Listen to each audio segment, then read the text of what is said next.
El día de hoy, a propósito del tema del encuentro, e igual hago votos porque este primero sea el primero de muchos encuentros sobre patrimonio cultural, hemos preparado una clase de pizarrón, por lo que les voy a suplicar, guarden sus cámaras, no traten de seguir con fotos que luego nunca ven, o las borran, o se las roban en el metrobús, grabadas en el celular, y mejor veamos un poco lo que vamos a discutir. Se los digo porque mis alumnos, a la hora que acaba la clase, se levantan y lo que hacen es fotografiar el pizarrón, y luego pierden el celular, curiosamente, 2 días antes del examen. Una clase de pizarrón es lo que hace o lo que le da al profesor, al docente, la posibilidad de sintetizar en el aula el trabajo de investigación. El primer laboratorio donde uno pone a prueba sus avances de investigación, jóvenes colegas, es el aula. Así que vierte uno esa experiencia para convertirla en punto de inflexión, no solo discursiva de lo que está desarrollando cada uno en el cuaderno, de notas que luego se convierte en un artículo, en un libro o reseña, sino en la posibilidad de generar un punto de atracción para que a partir de estos resultados nuestros estudiantes puedan más adelante desarrollar líneas de trabajo, proyectos o hasta líneas de investigación. Hace 30 años, cuando tuve el privilegio de conocer a la maestra Georgina, éramos jóvenes y bellos, ahora solo somos bellos, ¿no? Andábamos en esta búsqueda precisamente que ha tenido varios encuentros y desencuentros. Hace 30 años, jóvenes, sobre el patrimonio arqueológico, las pirámides, se decía que eran civilizaciones teocráticas y pacifistas, sobre todo las teotihuacanas. Al momento en que Teotihuacán cae, vienen los estados militaristas, y entonces te imaginas a las huestes de Seacatl-Topiltzin y Mixcoatl avanzando sobre los chichimecas incivilizados de la región del Valle de Morelos.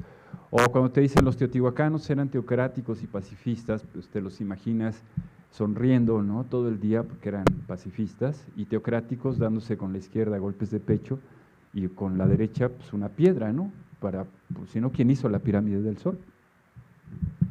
Estos modelos reduccionistas o simplistas fueron progresivamente convirtiéndose en temas de una discusión cada día, y a la luz de la nueva información y datos, cada día más y más compleja, al grado que aparecen nuevas visiones, como entre ellas la del evolucionismo cultural, y también conocido como evolucionismo multilineal, a partir del cual se entablan analogías que fueron útiles como instrumentos de explicación de una determinada realidad a partir de la cultura material de los grupos humanos, es decir, a partir de lo que dejaron estas personas, pero no propiamente a partir del trabajo antropológico etnográfico de relación directa con el individuo.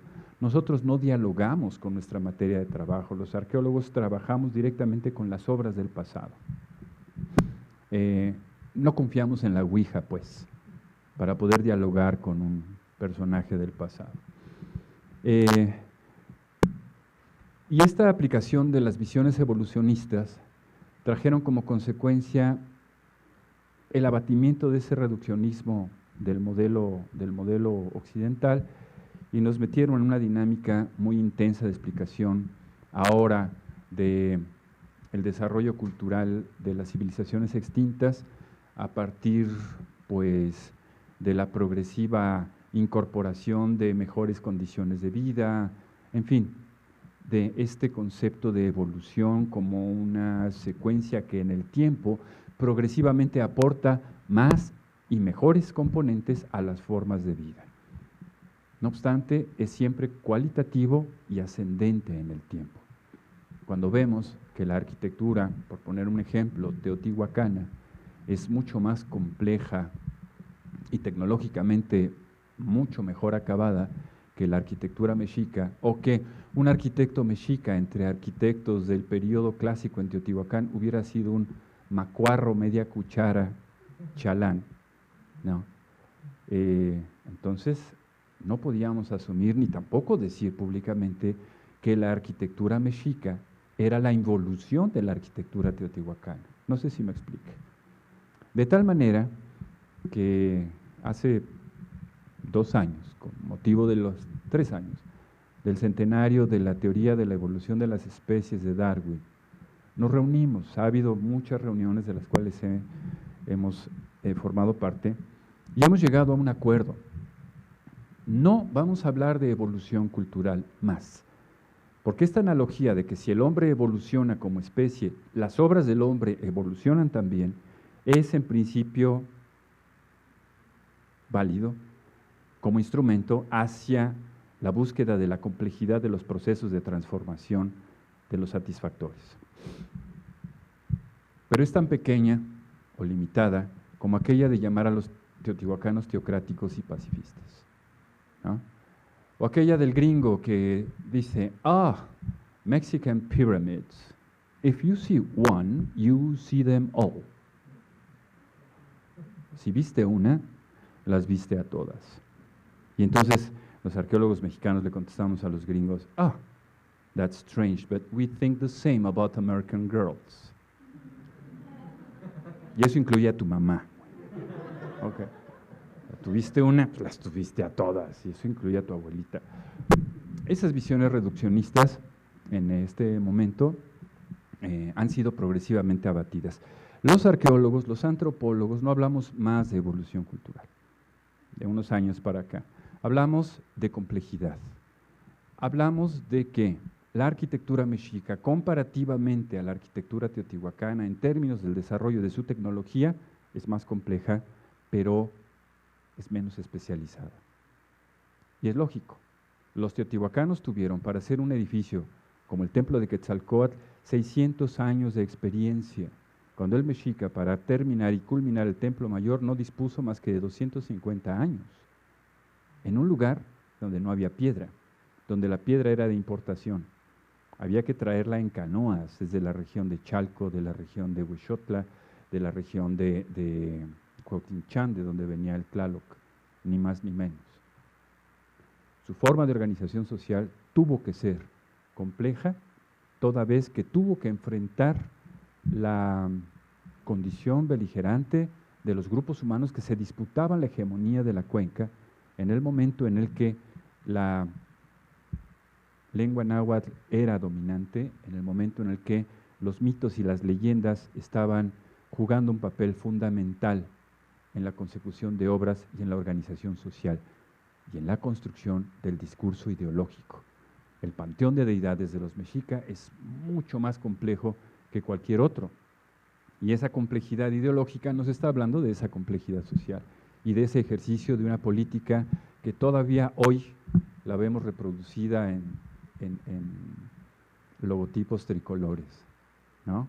Pero bueno, eso será tema de otra discusión. Por lo cual, jóvenes, en esta clase de pizarrón que pretendemos emprender en una forma lo más expedita y breve, les mostramos, esta es la foto del pizarrón tomada por el profe. Bueno, es foto oficial, ¿no? Es una gráfica elemental. José Villagrán García, teórico de la arquitectura, señalaba que las obras de la humanidad y las obras arquitectónicas, cual si fueran un punto en el espacio, pueden ubicarse a través de la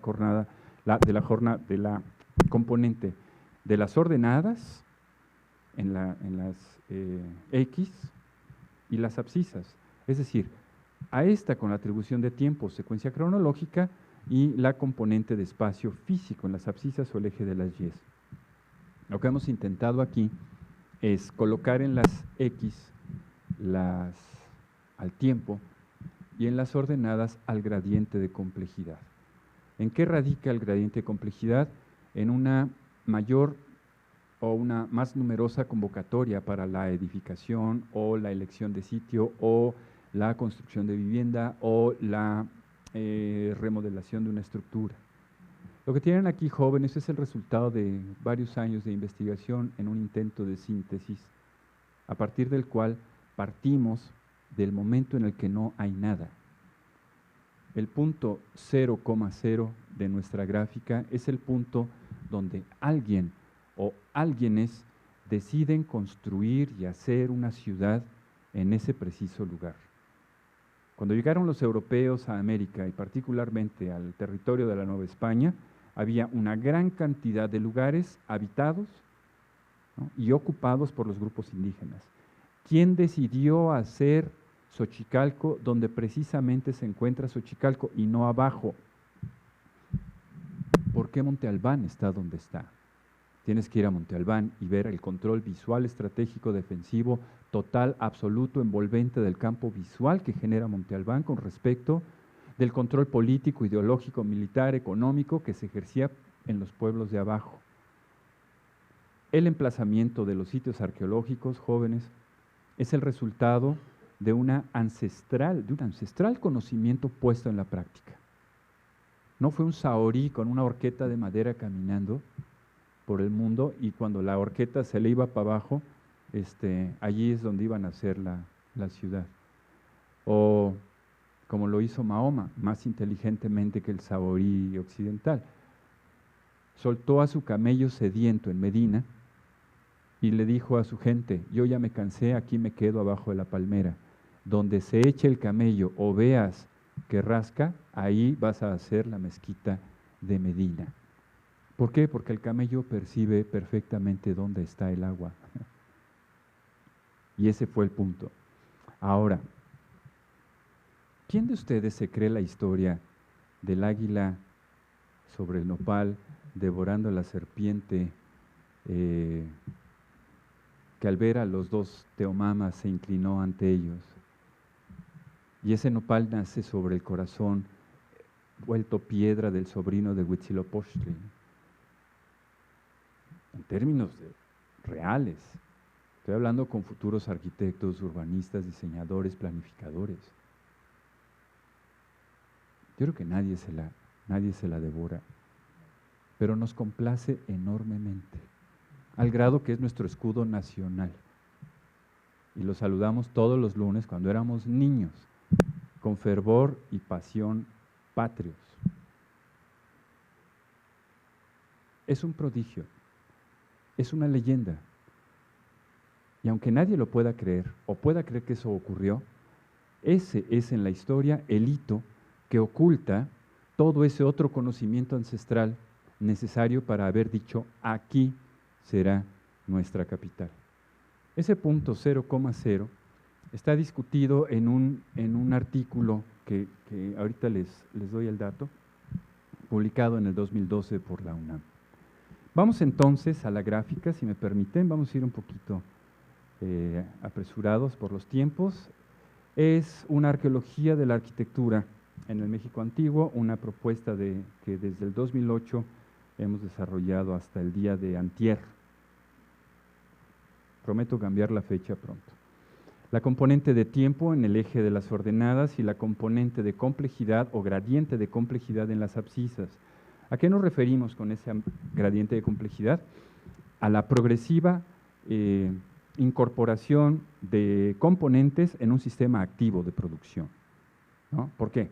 Porque la producción es la que genera los satisfactores que resuelven demandas específicas o genéricas del grupo humano. ¿De acuerdo? Nuestros satisfactores hoy son más complejos que los del Pleistoceno. ¿Por qué?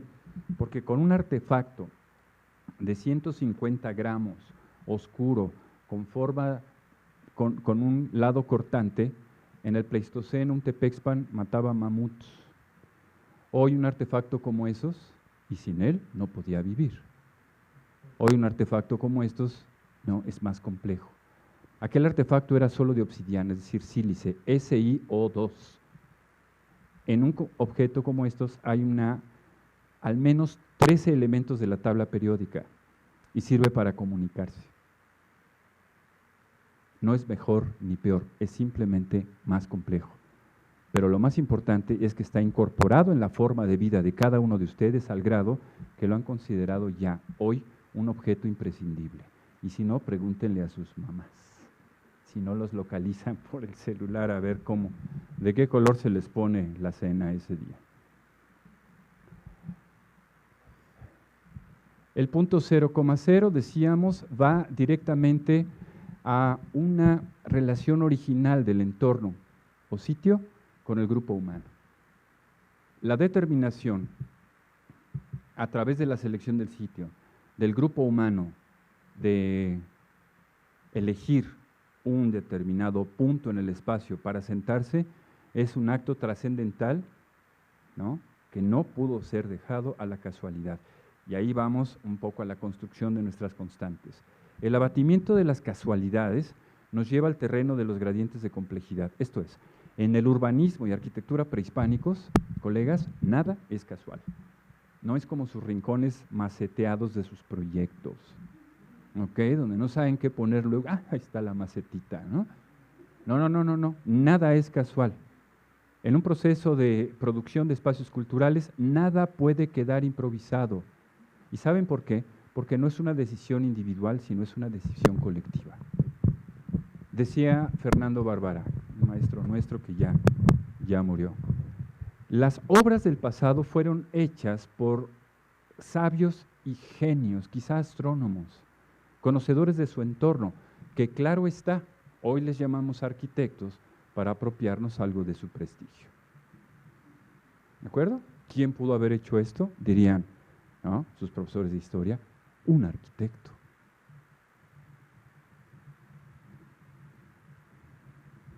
O algo muy parecido. Al paso del tiempo, en la incorporación de nuevas formas de organización social, los grupos inician con el aprovechamiento e identificación, vamos, de la selección del sitio a la identificación y aprovechamiento de recursos naturales.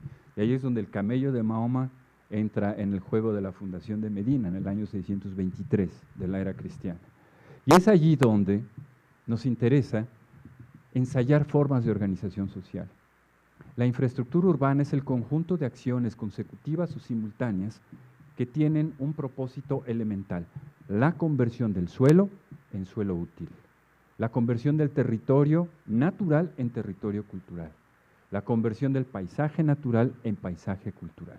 Y espero que les quede claro, el primer material de construcción es el suelo. El movimiento de tierra, la acumulación, contención, distribución, elongación de montículos, el diseño y nivelación de plataformas de tierra, forma auténticos núcleos urbanos entre los olmecas del año 1200 a.C. O, si quieren atrás, en el Medio Oriente, de la ciudad de Ur, en el año 6500 antes de la era cristiana. La infraestructura urbana es el lugar donde el grupo humano ensaya sus formas de organización y reconoce las características de los materiales y materias primas que están formando parte de ese elenco de recursos naturales que son estímulos del medio que a través de la acción humana se convierte en recurso. Este proceso de transformación constante como una actividad colectiva es lo que transforma el espacio natural en espacio cultural. Y el resultado, naturalmente, de esta acción de infraestructura urbana es esa conversión del suelo en suelo útil, del suelo original en suelo útil, que empieza a ser el suelo urbano, y tenemos el primer estadio de transformación del espacio original. ¿Y dónde vive la gente que hace todo eso? Simultáneamente a este proceso, la arquitectura habitacional indígena no solo se inaugura, sino que se produce y permanece. En este momento, jóvenes, en la península de Yucatán se está construyendo una vivienda para una familia exactamente como se construía hace cientos de años, pero con una componente sustancial: el trabajo colectivo en favor de una colectividad nuclear llamada familia. Y se seguirán construyendo. Y a las casas mayas, como arquitectura habitacional popular, ya les pasó el Imperio Mexica, mayas chontales de Tabasco.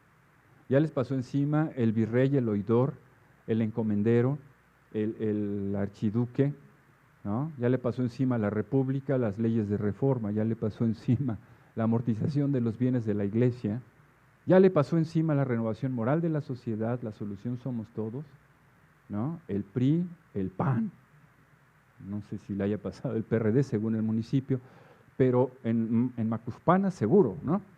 Pero la forma de producir la vivienda y el satisfactor, en esencia, no ha cambiado. Por ello, si ustedes me permiten, la arquitectura habitacional que estamos identificando en el punto de la producción de infraestructura urbana va constante en el tiempo y conforma un satisfactor probado para las condiciones del contexto donde es producido. Las formas de organización del trabajo o producción de satisfactores de escala espacial, es decir, el trabajo colectivo, a lo largo del tiempo va haciéndose más y más complejo. Es decir, ya empieza a aparecer la división del trabajo a partir de especializaciones. Tú que vives cerca de donde hay piedra, vas a traer la piedra. Tú que vives cerca de donde está el agua, vas a traer el agua. Y entonces tu hijo será el aguador y tu otro hijo será el picapedrero. La especialización del trabajo empieza progresivamente a hacerse a la par de la complexión de la sociedad. Ahora, aquí la pregunta es, ¿cómo le hago?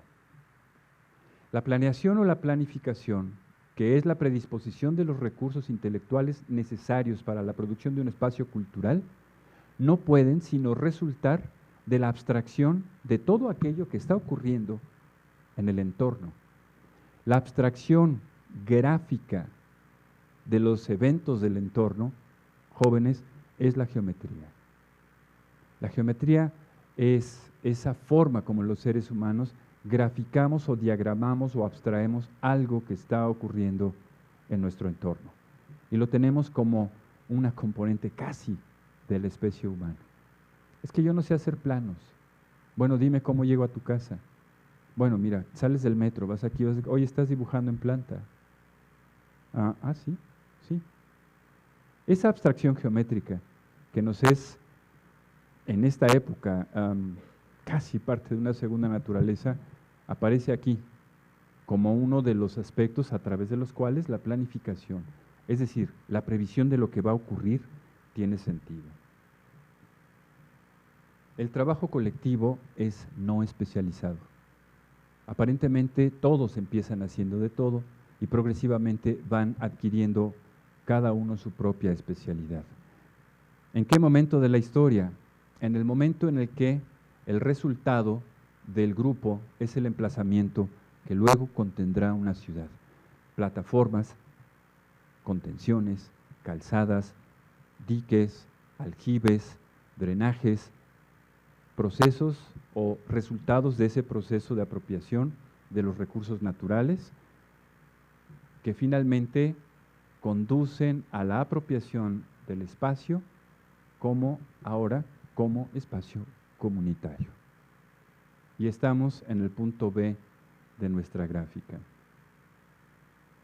La acumulación, y esta es una frase que le aprendí a Geo, la acumulación de la arquitectura habitacional hace urbanismo, casa hace ciudad.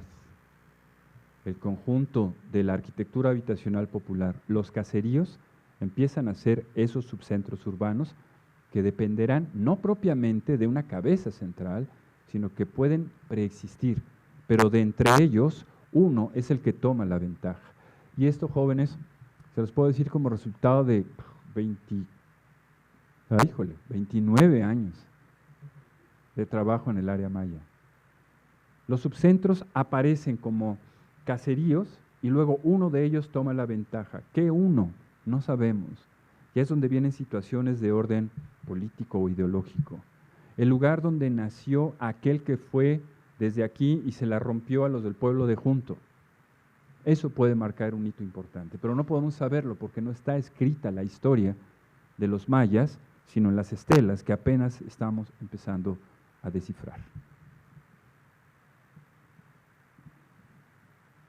Así pues, en síntesis, el trabajo no especializado nos lleva al terreno de la apropiación del espacio, que ahora denominado emplazamiento, está en la línea de tiempo en el punto más alto de la complejidad, donde la planeación o planificación a partir de la abstracción de los fenómenos naturales empieza a ser posible como resultado de haber concluido la conversión del suelo natural en suelo útil o urbano y haber ensayado formas de organización social a partir del desarrollo de la infraestructura urbana, que curiosamente las obras de infraestructura urbana son las que en esta época llevan a las vías de legitimación de ejercicio de poder.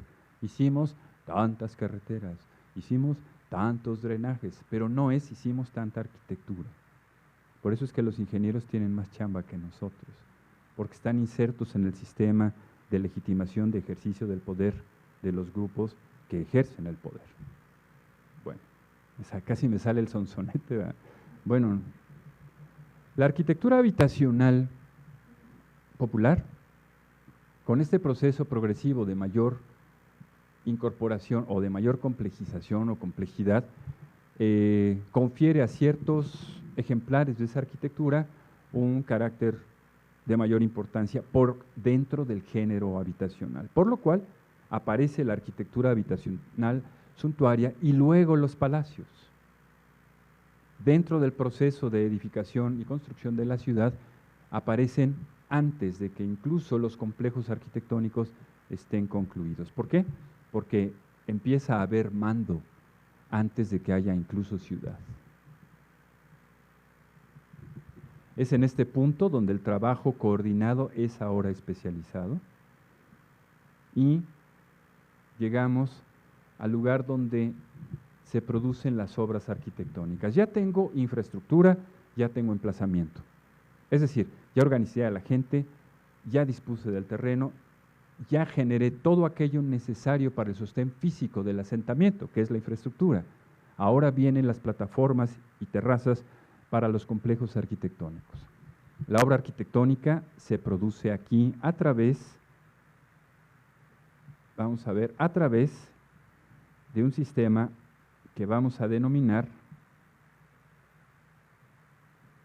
proceso de producción arquitectónica, el PPA. El PPA, tenemos medio semestre para dedicarnos al PPA en la ENA. Los procesos de producción de arquitectura son complejísimos dependiendo del grupo humano. Pero aquí va otra vez y viene a cuento lo que trajo la maestra Irma. Si desconocemos el proceso por el cual un objeto arquitectónico es producido, ni se les ocurra meter las manos para intentar restaurarlo. Es como si ustedes se dejaran intervenir por un paramédico o camillero del pasillo de un hospital. Ninguno de ustedes en su sano juicio lo permitiría. No obstante, hay arquitectos que recién titulados van y dicen restaurar cosas, ¿no? O como dicen los ignorantes, remodelar, ¿no? Una casita, ¿no? Por gente que no está especializada. La acumulación de conocimientos y experiencias constructivas es la simiente de la tradición arquitectónica. El trabajo es especializado y el resultado son las obras arquitectónicas con la letra C, que naturalmente están siendo reconocidas o siendo leídas, ¿no? en su discurso arquitectónico. Si las pirámides mayas tienen una configuración geométrica específica distinta de la pirámide teotihuacana, ¿qué está actuando allí? No solamente el material de construcción, la tecnología constructiva, la tradición arquitectónica, etcétera, etcétera, el emplazamiento como entorno de los hechos, está operando también, naturalmente, el discurso de esa arquitectura. ¿De acuerdo? No es posible hacer pirámides tan esbeltas como las mayas en lugares como Oaxaca, que tiembla a cada rato. Pero no solo eso, los materiales de construcción no lo permitirían. No es posible hacer una pirámide como la del Sol en la zona maya porque la roca caliza tiene un ángulo de reposo distinto al basalto andesítico o riolítico con el que se hizo la pirámide del Sol. Y esto se supone que los arquitectos debemos saberlo. Nace la arquitectura regional, es decir, las versiones foráneas, ¿no?, de esa arquitectura central. En el caso mexica es muy plausible. Y tenemos, decíamos, el PPA o procesos de producción arquitectónica, cuyo resultado en la línea de tiempo es del emplazamiento, a la edificación. ¿De acuerdo? Cuando en el emplazamiento o para la obtención del emplazamiento yo requiero solamente de movimiento de tierra, es decir, de trabajos de infraestructura colectivos no especializados, para la edificación requiero de trabajo colectivo especializado. Y estamos hablando de dos momentos del mismo grupo humano en distinto gradiente de complejidad. ¿Me van siguiendo o me regreso? Okay. ¿De velocidad vamos bien o le meto el turbo? ¿No? Vamos bien. Ok. ¿Qué resulta de esto? Pues evidentemente el uso. Si un edificio, jóvenes, es un satisfactor, como lo fue la navaja de obsidiana para el cazador y lo es el celular para ustedes, eso tiene que entrar en una escala de uso. Y el uso trae agotamiento. Agotamiento de la capacidad de satisfacción de la demanda para la que fue hecho ese artefacto. Los edificios son artefactos. Y eso fue parte de la excomunión a que me vi sometido cuando presenté mi tesis doctoral hace 20 años, ¿no? ¿Cómo me atrevo a decir que la arquitectura que materializa la espiritualidad humana es un artefacto? Güey, sí es un artefacto. De escala colectiva, pues. Pero la ciudad es un artefacto también. Colectivo. El edificio también.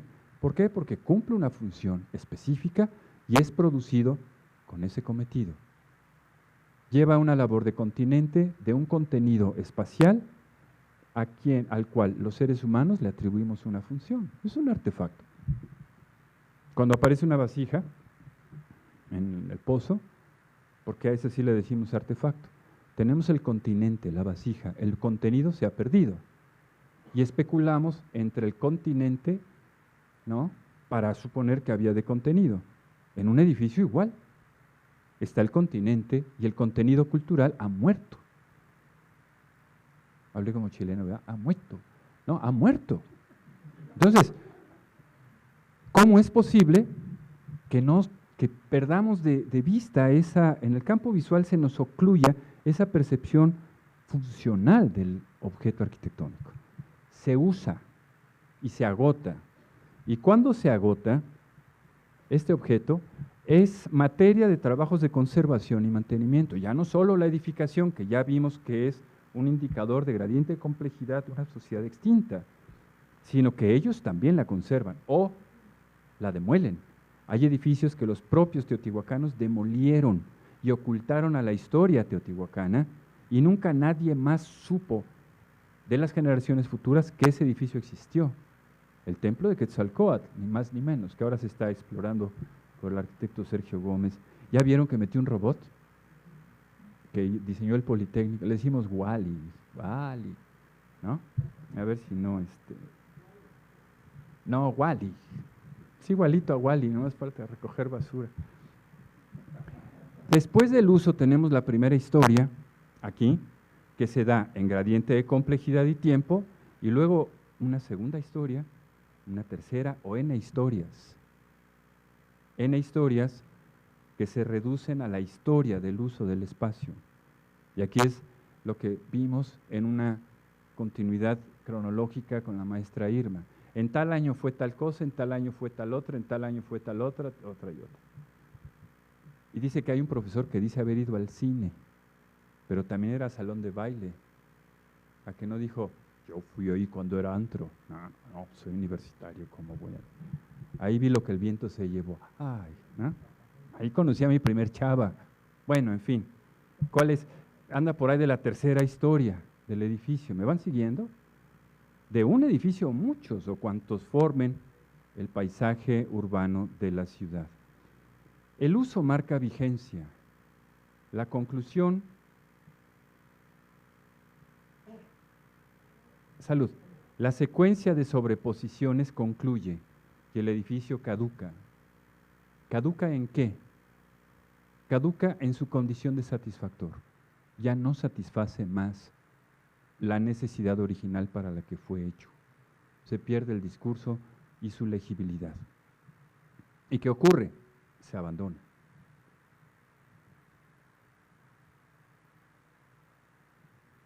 El edificio en el punto E es obsoleto. Y aquí, en F, se abandona. ¿De acuerdo? ¿Cuánto tiempo tuvo que pasar? No importa, no hay fechas en la línea del tiempo. Lo estamos hablando genéricamente. Y el gradiente más elevado de complejidad es esas acciones de uso y desuso. Ese no volver a reconocer en el edificio un objeto portador colectivo de mensajes. Nunca más vuelve a ser templo. Y es cuando los edificios, al perder su legibilidad, se transforman en objetos de especulación. ¿De acuerdo? Ahorita vamos al tema de patrimonio. Fue cuartel. ¿Cómo? Pues si era el convento de las madres jerónimas que hacían el rompop, me vale. Las leyes de reforma, cuartel. Y órale, metan los caballos. Pero es que yo me arrodillé aquí. Ese es tu problema. ¿No? Ahorita lo que necesitamos es que no se mojen los cuacos porque vamos a irle a romper su mandarina al ejército de los conservadores. ¿Sí me explico? Y en la época de Franco, en España, una gran cantidad de edificios, primorosos edificios del siglo XVIII, fueron convertidos, hombre, en cuarteles. Claro. Bueno, se abandona y viene, hay de dos.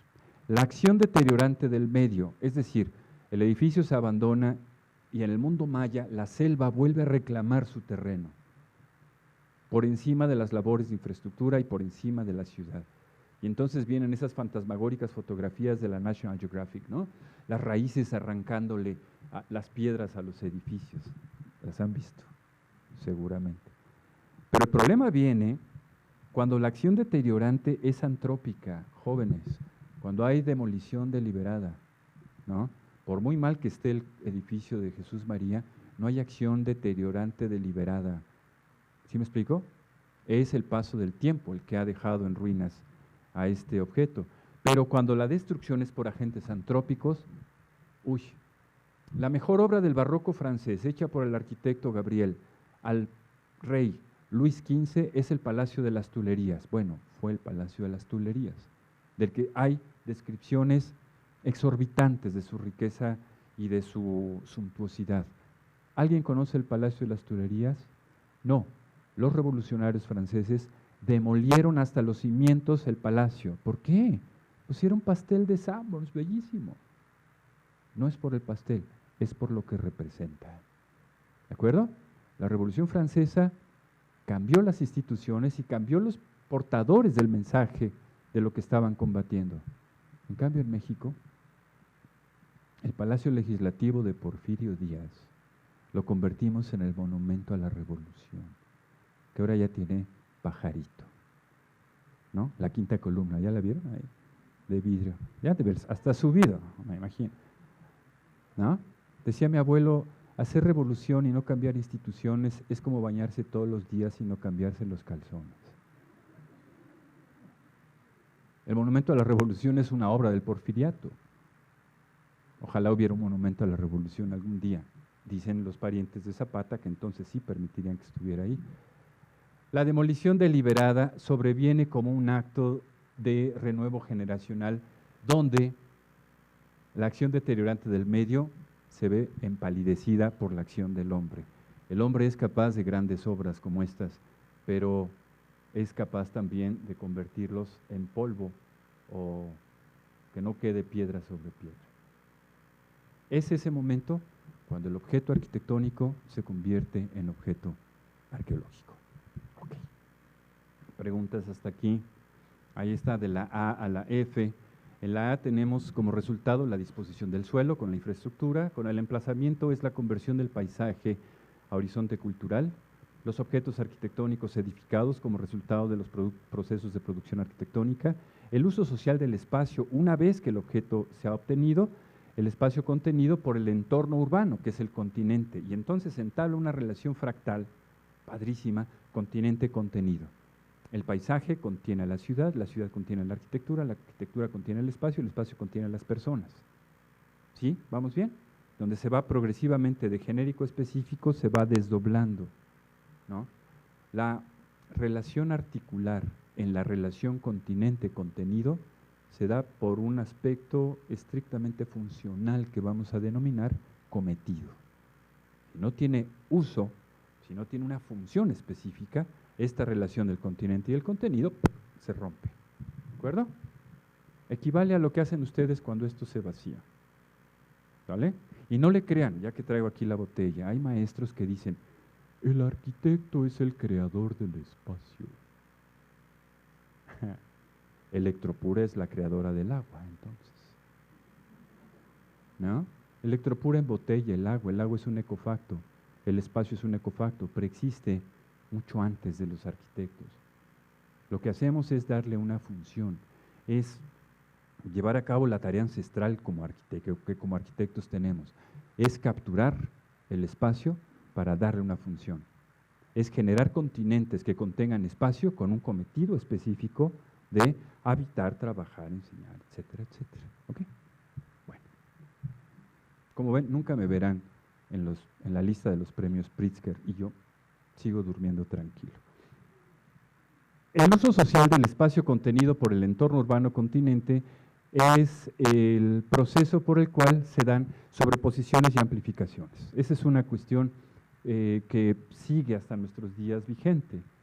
Con el agotamiento o caducidad se da el agotamiento de la capacidad edificatoria del grupo también, se deja de construir. Jóvenes, un indicador de contracción económica, se los digo como arqueólogo, es decir, cuando la ciudad va a ser abandonada, cuando el grupo humano está a punto de abandonar el sitio, es 2 generaciones antes de que deja de edificar. ¿De acuerdo? Pues una ciudad donde no se construye o donde el gremio o la industria de la construcción está contraída, es una ciudad que está a la baja. Por fortuna la nuestra no. El problema es que haga casas feo, ¿no? Y por último, caducidad del uso y pérdida irreversible por destrucción deliberada, ¿no?, del objeto o bien por la acción del intemperismo o agentes naturales. Hasta aquí, sobre esto. ¿Alguna pregunta? A sus órdenes. Ahorita que dices sobre este asunto de que 2 generaciones se dejan de construir, ¿qué ciudad en México, en el país, está teniendo este fenómeno? Tal vez Tamaulipas o alguna otra. Y la otra sería sobre, nos menciona que hay un espacio cultural, que bueno, de alguna manera pasa de ser suelo natural a suelo cultural, se oye, digamos, muy, bueno, como se oye con la dimensión que realmente tiene. Entonces, ¿qué sucede con estas modas así de que la Pachamama, la Madre Tierra, la ciudad de esa, algo así como maldita civilización? ¿Qué piensa usted de estas posturas así religiosas? Síndrome de desamparo New Age. El regreso al pasado, que es lo único que tenemos para abrevar en la explicación del presente, ¿no? Es el discurso que más gente llama porque evoca ese misterio del esoterismo que llevamos, del esotérico que llevamos todos dentro. Mejor saquen al arqueólogo que llevamos todos dentro, el que quiere saber con objetividad, ¿no?, para explicar el pasado y no proyectar el presente, el futuro. El futuro, déjaselo al día a día en la previsión de los hechos con base en la experiencia del pasado. Si quieren una visión positivista, pues nos la acaban de dar hace rato, ¿no? Ver el pasado, explicar el presente y proyectar el futuro. ¿Quiénes son los mexicatiahuis? Son los hijos del sexto sol. Hay un libro espléndido del doctor de la Peña al respecto y explica un poco desde la perspectiva psicosocial qué está pasando con estos grupos New Age, ¿no? Y ahora resulta que el indígena del discurso y de la novela es el indígena, hacemos un retrato del indígena en la novela, ¿no?, justamente contrario, diametralmente opuesto del indígena en la realidad. Lo que no podemos hacer con el indígena en la realidad, lo hacemos con el del pasado. En una plática alguna vez en San Ángel, que es mi barrio, de modo, una señora con peinado de 3 pisos, sí los han visto, ¿no? Así de 3 pisos. Me dice, ay, maestro, me encantó su conferencia, maestro. "Ay, gracias, señora. Y, oiga, y dígame, ¿por qué desaparecieron los mayas? ¿Qué? Sí, ¿por qué desaparecieron los mayas? No manche, ¿cuándo? Bueno, pues es que a mí me dijeron que habían desaparecido. Déjeme hablarle a mi compadre. Yo tengo un compadre maya, el güey. Yo le bauticé a 2 niñas. Oye, compadre, que desapareciste como mi tío, ¿no? Digo, pero ¿cómo? No han desaparecido. No, bueno, los mayas viven. Ah, no, a ver, espérame, profesor. Los mayas, no los indios, estos apestosos. ¿Sí me entienden?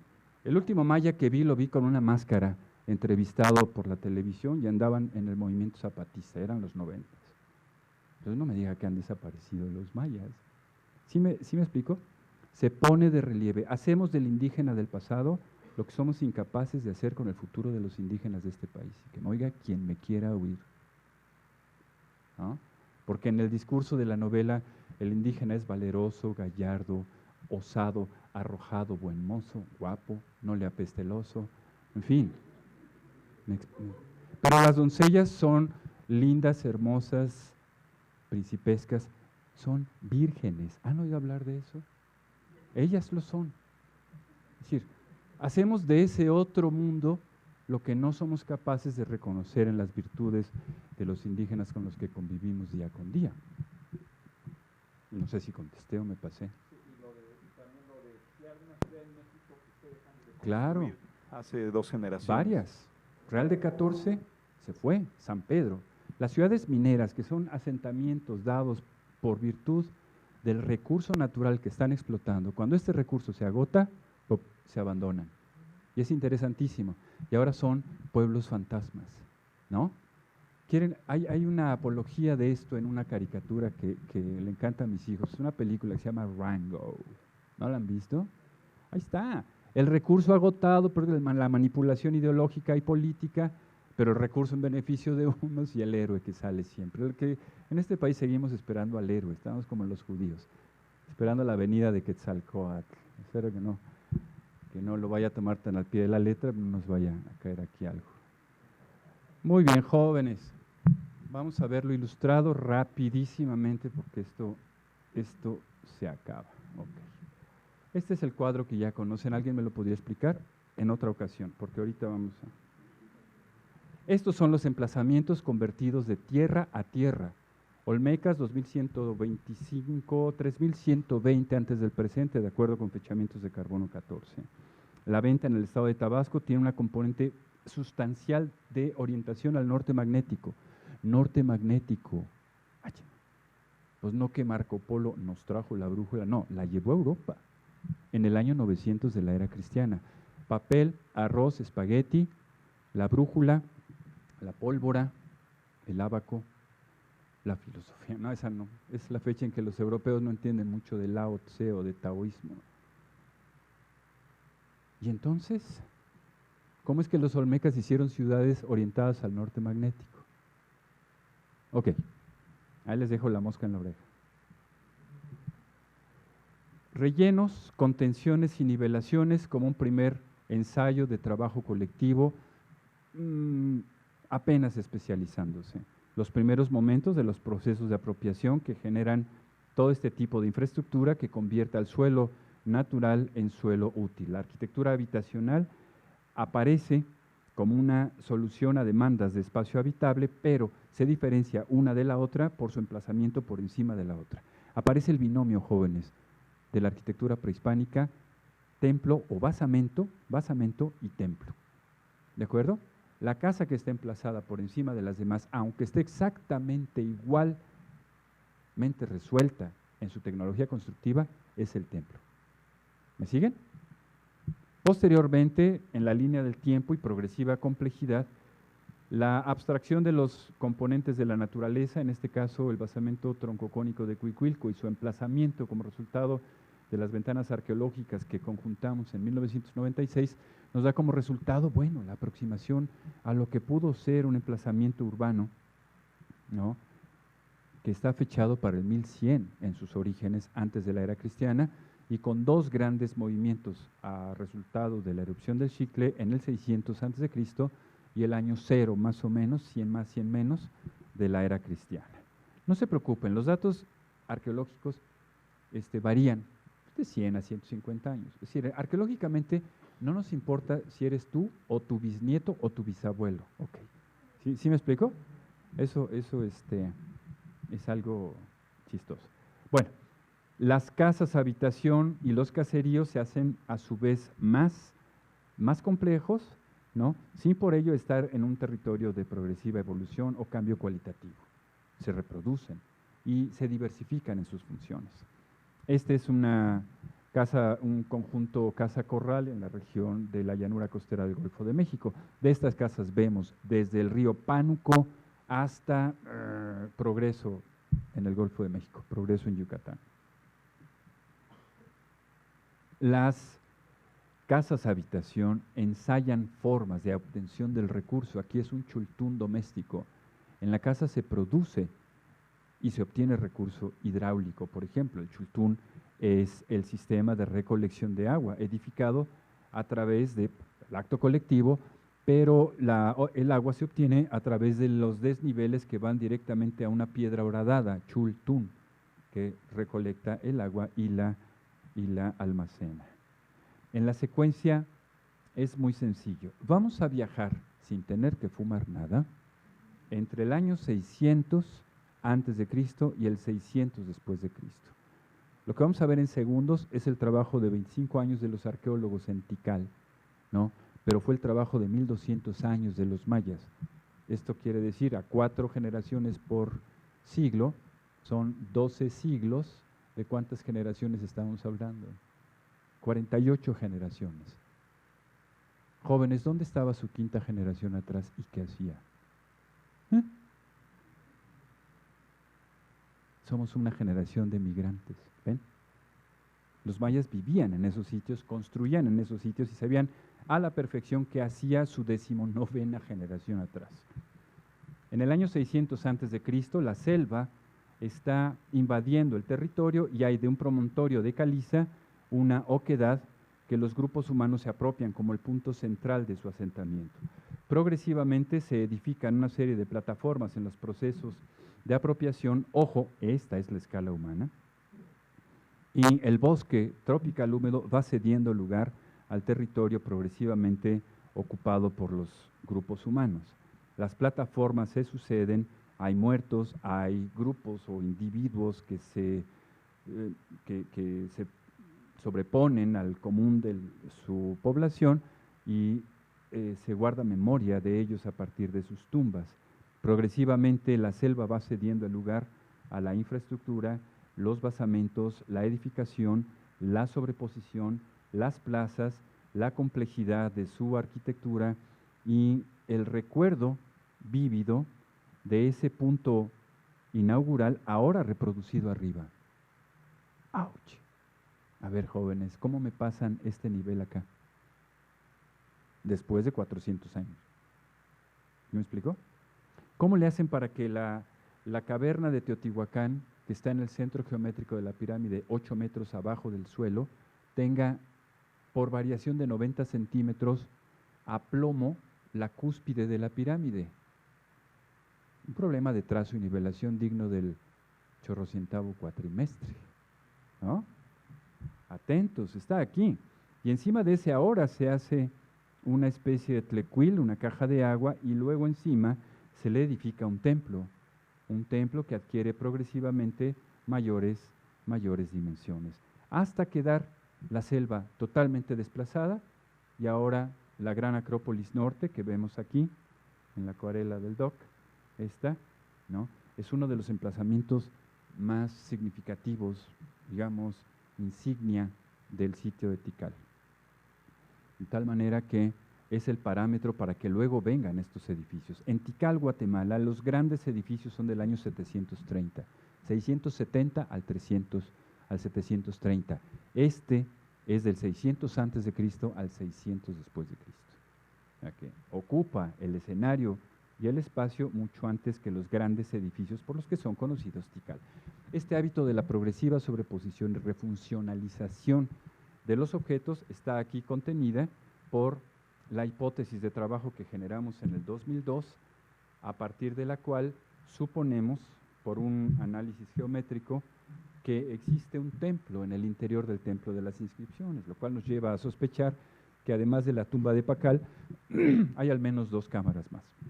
Este es un artículo también publicado en 2013 que pueden consultar, ahorita les doy los datos donde pueden hacerlo. Y nos llevó 4 años ya llegar a la geometría de este ejemplar. Otros ejemplares de emplazamiento en Yaxá, en Guatemala, iba a decir en el estado de Guatemala, perdón. Sí dicen que Chiapas era de ellos. Bueno, México llegaba a Panamá, pero en fin. Y los sistemas constructivos. Esto ya no lo puede hacer cualquier macuarro. Ahí sí. El relleno, la contención, la nivelación, el movimiento de tierras, materiales, en fin, lo puede hacer cualquiera. Esto ya no. Esto es un cajón de mampostería por el cual progresivamente cada cuerpo se va sobreponiendo uno al otro hasta alcanzar alturas monumentales en el contexto de la ciudad. Emplazamientos como Ranas, Toluquilla, Mitla, un trabajo del arquitecto Marquina donde Monte Albán, Mitla, Ranas, Teotihuacán y Chichén Itzá están dibujados a la misma escala. Entonces podemos decir, sin temor a equivocarnos, la plaza de San Marco de Venecia cabe 4 veces en la plaza de la Luna de Teotihuacán. ¿Ok? En la ciudadela de Teotihuacán cabe completito el recinto sagrado de Tenochtitlan, ¿no? Entre la pirámide del Sol y la Luna tenemos la superficie de la Plaza Roja de Moscú. Entonces empiezas con ese juego de la analogía que te hace aparecer en conferencias erudito. Tengan cuidado. Pues divertido también, ¿no? Ok, Xochicalco. ¿Quién dijo, vamos a hacer aquí Xochicalco? Y se va a llamar Xochicalco. ¿Por qué lo dijo? ¿Cuándo lo dijo? Porque además de todo esto, jóvenes, el Sol del 21 de marzo aparece en el eje de diseño de la pirámide del Sol. ¿Y qué tiene que ver el 21 de marzo? Que el equinoccio es el cambio estacional y es a su vez el cambio de las formas de producción agrícola que son la base de sustentación alimentaria de los grupos indígenas. Uxmal, por ejemplo, vean, Uxmal, el sitio, desde la Gran Pirámide hasta la Divino, incluido el cuadrángulo de las monjas, cabe 1, 2, 3, 4 veces en Teotihuacán, ¿no? El volumen de la plataforma que sostiene al edificio del Palacio del Gobernador es 1.5 veces el volumen de espacio del cuadrángulo de las monjas. Todos nos sorprendemos por el cuadrángulo de las monjas, y ni quien le eche un lazo a estos millones y millones de metros cúbicos que a fuerza de malla del clásico fue edificado para colocar como cereza del pastel al Palacio del Gobernador. ¿Me siguen? Ok. Otros sitios de la zona maya, para no distraerlos, y nos vamos a Teotihuacán. Una foto de mi esposa. Me encanta darle el crédito porque yo no pienso subirme a un globo. Acepté que subiera mi esposa con paracaídas porque iba mi suegra sin paracaídas. No es cierto. No que de paracaídas van a llevar. Bueno, en fin, lo cierto es que el crédito es para Blanca, mi señora. El eje de diseño, inequívocamente. ¿Cuál es la pirámide más importante en Teotihuacán, jóvenes arquitectos? No confundan lo grandioso con lo grandote. ¿Ok? Un café expreso puede ser grandioso. Depende de la hora. O después de qué, ¿no? Te tomes el café expreso. Pero un café de esos de vasito donde te atascan el vaso y quien se acaba tomando el café es tu mano, ¿no? Eso es grandote, no grandioso, ¿no? Un cóctel de frutas en la estación del Metro Panty, con chantilly. ¿Y es de que le pongo granola, jefe? No, así déjalo, ya mira, está en la granola y además te dan un palillo. ¿No has visto eso? Es maravilloso. Eso es grandote. Una tostada de pata así con su ángulo de reposo, eso es grandote. Si te la sabes comer bien y a la primera mordida no se te caen las manos toda la cebolla, la lechuga, entonces eso fue grandioso. ¿Sale? La pirámide de la Luna es la más importante en tanto es el remate visual del recorrido de la calzada, por la implicación de las obras de infraestructura que están en torno de la colocación del objeto en su contexto dimensional y oclusión del campo visual del observador es grandiosa. La del Sol es grandota. ¿De acuerdo? Ok. Yes, my friend. Por eso decían águila o sol. Ahora, para que siguiera siendo águila o sol, pusieron el quinto sol del calendario azteca, ¿no? Pero cuidado de echar volados con un peruano, porque si avientas la moneda siempre cae sol. Es unidad monetaria. Ok, croquis de campo del DOC, sistemas constructivos, desarrollo de los PPA, procesos de producción arquitectónica y resultados que son realmente conmovedores. No sé si tenemos tiempo, ¿sí? Okay. Ya me dieron permiso allá las chicas. Gracias. Ok, espérenme. Yo quisiera en unos segundos.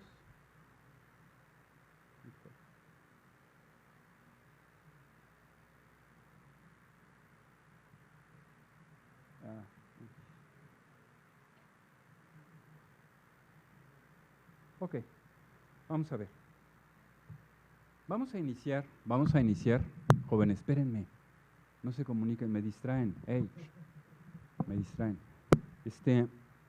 Vamos a ver, desde una guarnición hasta la configuración de un muy complejo sistema constructivo, de un módulo nada más del templo de Quetzalcóatl, uno del que hay 366 módulos. Perdón, es mi hermano que está llamando. Ah, no, ya no. No, es mi mujer. ¿Perdón? No, yo estoy bien en mis deudas. Paga mi mujer.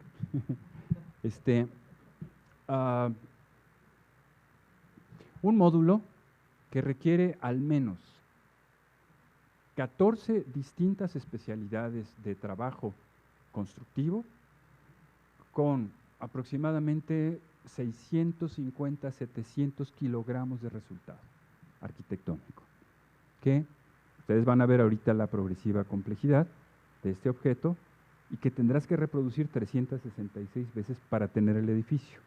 ¿Sí me explicó? Okay, vamos a verlo.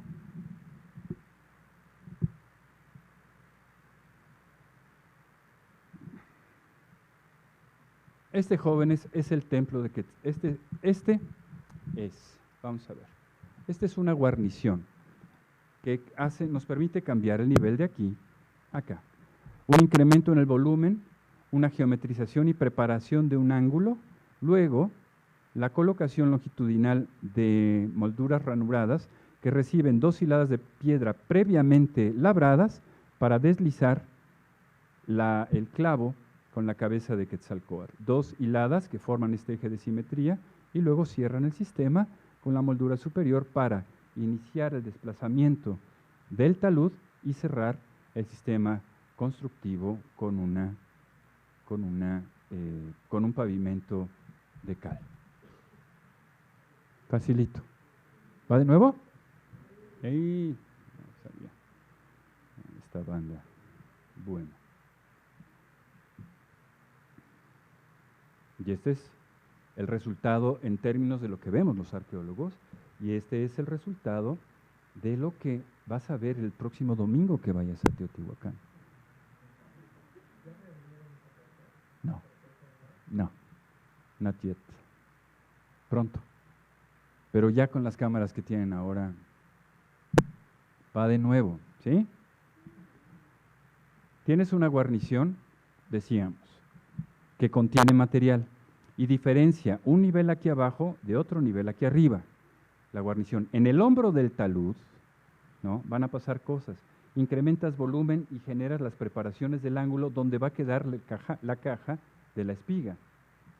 Colocas la moldura ranurada, 2 hiladas previamente labradas y tienes este nivel para desplazar aquí la cabeza de Quetzalcóatl con espiga. Aquí se hace un eje de simetría, lo que pasa abajo pasa arriba. 2 hiladas, moldura ranurada, continuamos con el mismo ángulo de inclinación aquí y cerramos el sistema. se dice fácil, 14 labores o jornadas o tareas especializadas de labradores de piedra, que van desde el extractor de piedra de la cantera, el transportador, labrador, el que hace la abrasión, el que perfila, el que suministra, coloca, habilita, ¿no? Desplaza, estuca, rejuntea, estuca y pinta. ¿Sale? A veces discursos que para generaciones como las de ustedes, pues resulta como ilegible a veces, ¿no? Porque tenemos a las generaciones de la inmediatez, ahorita, rapidito.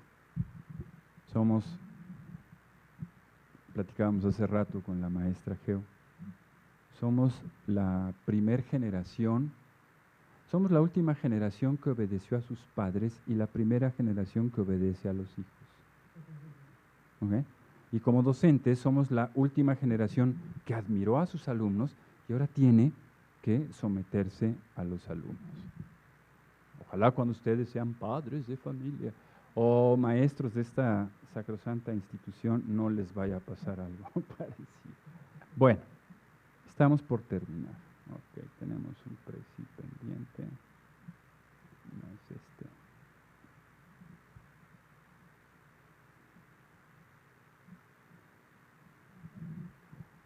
Ahí están toda una serie de posibilidades que en Veracruz, en Oaxaca, en Teotihuacán, en la zona maya tenemos para explorar este tipo de experiencias. Una vez que el edificio es producido, por ejemplo este de Cuicuilco, y es luego abandonado, se somete a procesos perfectamente calibrables de deterioro. Velos de desplome, arrastramiento, etcétera, etcétera. Que son como escenas de crimen. Como arqueólogos, recuerden, somos también asesores de criminalistas en escenas de crimen. De verdad. Un ejemplo, como el que trajo la maestra Irma, desglosado en todos sus componentes, el templo 2 del edificio B de Tlahuizcalpantecutli en Tula, y el grado de detalle al que podemos llegar en la reproducción bajo condiciones de control de los objetos y sus sistemas constructivos. Analizar los sistemas constructivos es el viaje de ida y el viaje de regreso, el tornaviaje del conocimiento aplicado de esos sistemas constructivos, lo llamamos restauración. Con complejísimos sistemas. La escultura ya no pesa en el edificio, ahora la escultura carga al edificio. Un discurso interesantísimo que se da en tan solo 500 años de distancia, hasta lograr, bueno, lo que los españoles conocieron como la capital de los mexica, un lugar tan fino y bien obrado, pulido y bruñido, que parecen cosas de encantamiento descritas en el libro de Amadís de Gaula, decía Bernal Díaz del Castillo, un piso tan bien obrado que no daría asco comer de él. ¿Quién de ustedes vaciaría su maruchan en un andén del metro?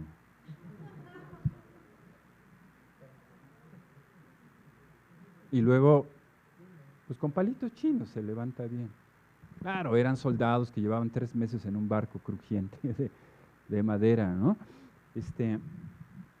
Pero les puede reportar un poco o tocar una fibra sensible. Tenochtitlan es uno de los puntos donde el gradiente de complejidad adquiere mayor número de componentes como sistema, a diferencia de Teotihuacán, que los fue construyendo progresivamente.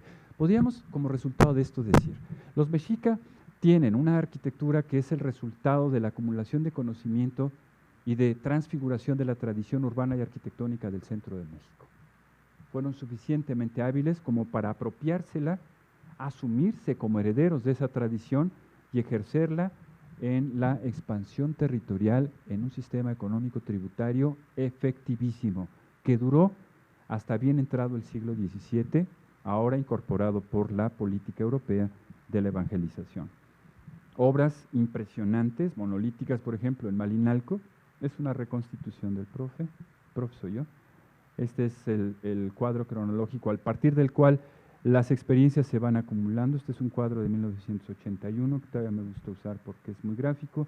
Y una vez que se abandona un edificio, Los agentes del medio actúan, el edificio reacciona, se comprimen y se distienden, entran en estados de compresión, flexión y flexocompresión, materiales que no están previstos para esto hasta convertirse en montículos, que ya podemos explorar.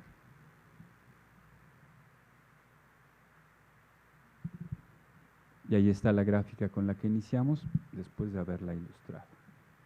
Jóvenes, aquí están los datos. UNAM Academia Edu Villalobos, escribe Alejandro Vila con una L, y los correos electrónicos donde estoy a sus órdenes para cualquier duda o pregunta. En lo que los anotan, como papá de quinceañera, ¿tengo tiempo? ¿Sí? Gracias. Quisiera leerles esto que les preparé y viene muy a cuento por lo que planteaba la maestra Irma. Colegas, a ver, muy apreciables colegas.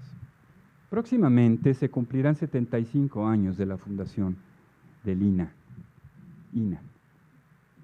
una institución a la que yo pertenezco, una institución concebida como componente activo del proceso de consolidación revolucionaria, promovido y fomentado por el último estadista de este país, que es el presidente Lázaro Cárdenas del Río, e integrado como el espacio intelectual de conocimiento, resguardo y multiplicación de las expresiones culturales que han hecho de nuestro país un singular y viviente mosaico ancestral único en el planeta. Hablar de la materia sustancial del INA, que es gracias a formar parte del Instituto y de la UNAM, que hemos podido acumular esta información.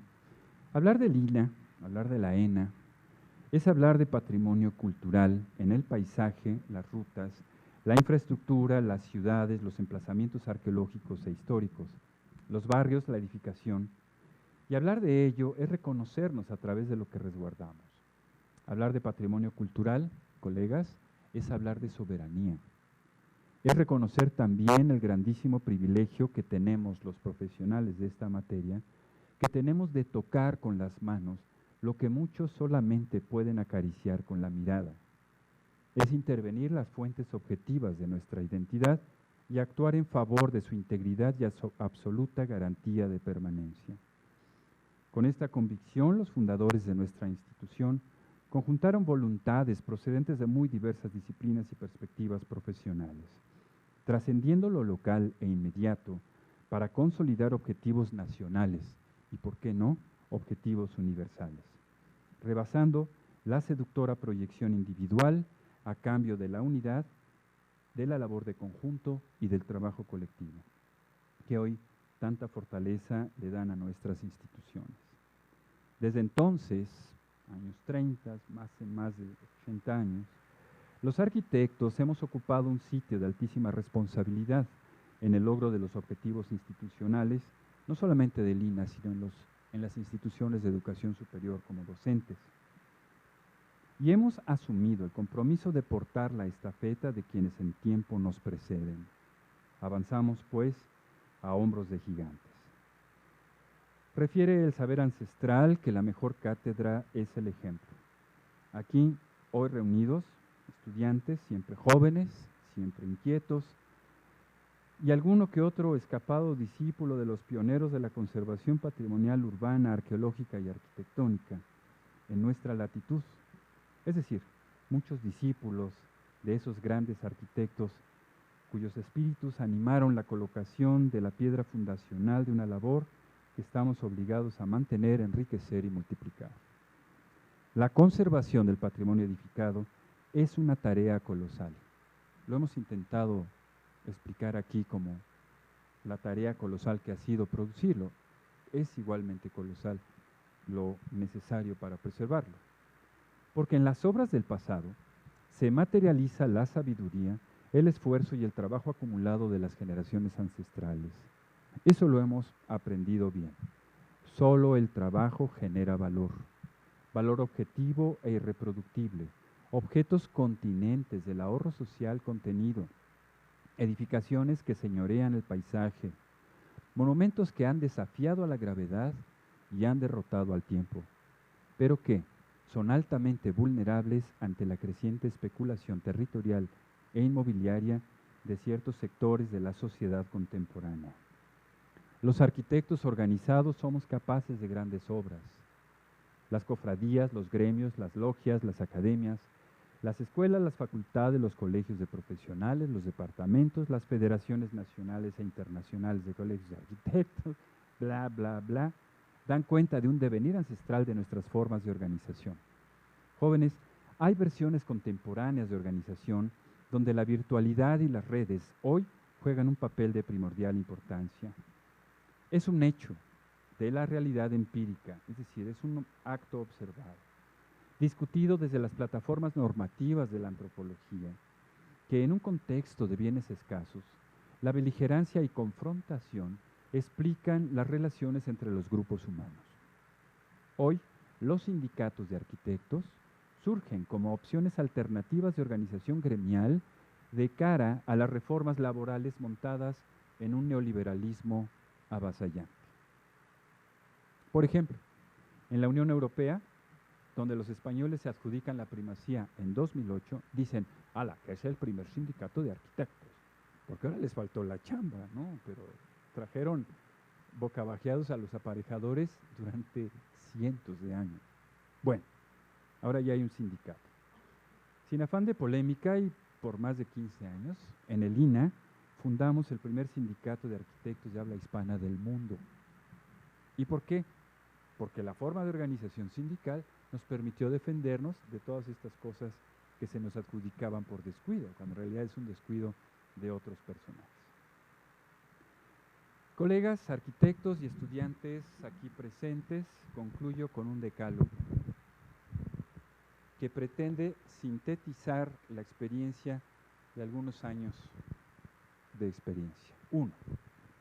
Somos un conjunto de profesionales dedicados y comprometidos con el avance y extensión del conocimiento en materia de conservación del patrimonio edificado, los especialistas en esta materia, por lo cual debemos, 2, reconocer nuestra obligación para con nuestra disciplina, nuestros colegas, nuestros estudiantes y nuestras instituciones, pero sobre todo para con la sociedad en general, que es la que paga parte, la luz, el espacio físico, etc. Tercero, abatir nuestra agenda personal para concentrar nuestros esfuerzos en la intervención objetiva y profesional que garantice la permanencia de los bienes patrimoniales con apego en la normatividad jurídica y técnica vigentes, no solo con erudición, sino como una vocación moral. 4. Reconocer la actualización de conocimientos y la investigación como actos de confianza pública y asumir el servicio profesional como una obligación social. 5. Ejercer nuestras responsabilidades con creatividad, imaginación y rigurosa atención al marco jurídico que rige la intervención de los bienes patrimoniales. 6. Buscar nuevos conocimientos y actividades contribuyentes al enriquecimiento desde la cotidianidad de nuestra disciplina y materia de trabajo. Es decir, pugnar por la constante conversión de lo ordinario en extraordinario. Para alcanzar la mayoría de edad, los arquitectos no necesitan hacer grandes despliegues de objetos satisfactores de demandas específicas. Ojalá siga viviendo en ustedes el niño que no pierda la capacidad de asombro, porque ya muchos de nuestros maestros nos han enseñado que saberlo todo en realidad es ignorarlo todo, ¿no? Eso que dices, seguramente, lo leíste, ¿no? Ya no les queda más que saber lo frío que es la tumba para ya estar enterados de todo en la vida. Capacidad de asombro, ay no, claro, uno va, es un arquitecto como de medio pelo. Si ustedes pierden la capacidad de asombro, están matando al niño que necesitamos que viva en el arquitecto por más viejo que sea. Se los digo porque tuve maestros eruditos, no sé si hayan oído hablar de Ignacio Marquina, que ante un nuevo hallazgo brincaba a sus 93 años, de gusto, asombrado como si fuera un niño. Y eso es una cátedra que se queda en el ejemplo. 7. Asumir como eje la labor profesional cotidiana, el oficio de arquitectos en la conservación de nuestro legado patrimonial urbano y arquitectónico, no solo por su condición de objetos del bien común y utilidad pública, como lo marca la ley federal y nuestra constitución política, sino por su condición de legados insustituibles, o sea, que no pueden ser sustituidos por otros, únicos, originales, inalienables, que son tuyos, míos y de todos, imprescriptibles, es decir, que no son como su Boeing que caduca, o las medicinas de la farmacia del ahorro que caducan, o tu sopa Campbell's que caduca. No, los monumentos no caducan. Y por último, son irrenunciables, porque es un don que surge de la tierra, al que no puedes renunciar. No puedes renunciar a los dones. El rey Midas hubiera querido renunciar a ese don cuando lo tuvo, después de haberlo pedido. No pudo renunciar y se murió. No puedes renunciar al patrimonio edificado. Señor agente del Ministerio Público, dígame, vengo a renunciar voluntariamente a la pirámide del Sol. Ay, no manches. Pásele el otro, ¿no? Oiga. ¿Sí me explico? Octavo. Ya faltan dos. Seamos un sólido eslabón en la cadena histórica de las acciones por el resguardo de los hechos arquitectónicos ancestrales y promovamos con exactitud, equidad y equilibrio la continuidad generacional en los jóvenes arquitectos que día a día van ocupando nuestros lugares en las aulas, talleres y a pie de obra. Hay muchos arquitectos que no aceptamos a las nuevas generaciones porque a veces los sentimos como, híjole, la competencia, es que vienen bravos los chavos, ¿no? Me van a quitar la chamba. Cuidado, los hay por ahí. Para trabajar el patrimonio cultural, jóvenes, bajo estas condiciones, es necesario asumir el anonimato que conlleva una puntual intervención de conservación en las obras del pasado. Es decir, tenemos que renunciar voluntariamente a ocupar un lugar en la historia de la arquitectura,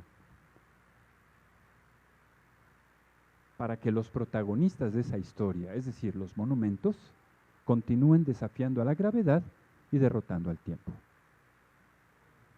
Por ello, ni al interior ni al exterior de un gremio como el nuestro, que decíamos somos familia disfuncional, pero familia, nos queremos, nos mataremos, nos odiaremos, nos golpearemos, pero nunca nos haremos daño.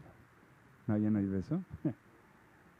Hace años, jóvenes, decíamos, no consentimos el desapego, la salvedad o omisión a la normatividad jurídica ni técnica que pueda poner en riesgo la garantía de integridad y permanencia de los bienes del patrimonio cultural edificado de nuestro país. Hace años, hace unos 10 años, con el conflicto de Cuicuilco, que nos quería poner un arquitecto muy famoso, una torre de 32 pisos, usando como traspatio a Cuicuilco, y hubo un movimiento rudísimo. En ese momento empezamos a trabajar con la configuración de una Procuraduría Federal de Patrimonio Cultural, porque el mismo presidente de la República no fue capaz de decir no se haga. Tuvimos que ir a las cámaras y las comisiones de cultura de las cámaras actuaron en favor de nuestra iniciativa. ¿Por qué? A los diputados les dije, señores, estamos hablando de quienes no están aquí, los constructores y los que deben disfrutar el edificio. Somos un eslabón en una cadena histórica de cuya debilidad depende una eventual ruptura. Si ustedes se avientan el tiro, yo con mucho gusto les doy los elementos técnicos. Bueno, es que, no, mire usted arquitecto, mire usted mangos, resuelvan. Y la Cámara se opuso por acuerdo, ¿no? Una posible Procuraduría Federal de Patrimonio Cultural que surgiera de la elevación a rango constitucional de la garantía individual del derecho a los bienes patrimoniales. Es decir, llevar a efecto en el ámbito constitucional esa insustituibilidad, inalienabilidad, todos esos 4 atributos de los bienes patrimoniales. Con las recientes modificaciones al artículo 1 constitucional, jóvenes, nos encontramos en condiciones históricas para garantizar la salvaguarda de los bienes patrimoniales, por tratarse ahora de una figura jurídica. Esa protección donde el eje de su aplicación tiene fundamento en el terreno de los derechos humanos. Es decir, vean el artículo primero constitucional y en el llamado, es un tecnicismo jurídico, control de convencionalidad, todo atentado a un bien patrimonial es un atentado a los derechos humanos elementales de disfrute del patrimonio cultural, de búsqueda de la raíz, de vínculo de identidad. Si hay arquitectos aquí que le quieran entrar a esto, bienvenidos, porque nos faltan cerebros. Y las generaciones que éramos los pibes de ayer, ¿no? Pues ya estamos veteranos, pues. ¿No? Concluyo.